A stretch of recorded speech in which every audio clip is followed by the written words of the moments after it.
gospodo, cijenjeni prijatelji ansambla Bosnjak Folk, u ime svih članova, u ime 15 dugih godina napornog rada i rezultata ovog rada želim najiskrenije da vam se zahvalim i što ste došli večeras na naš svečani rođendanski koncert ansambla Bosnjak Folk. Neko danas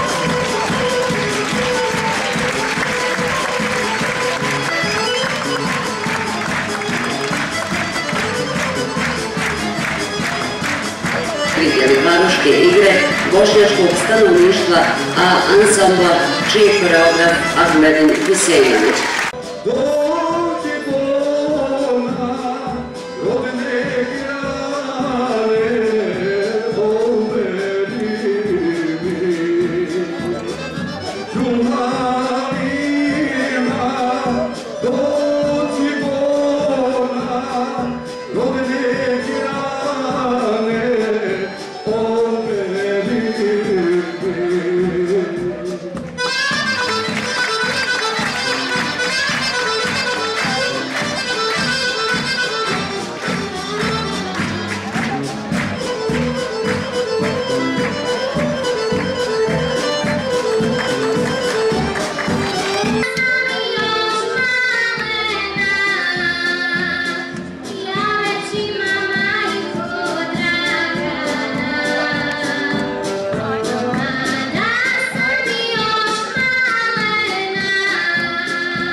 Team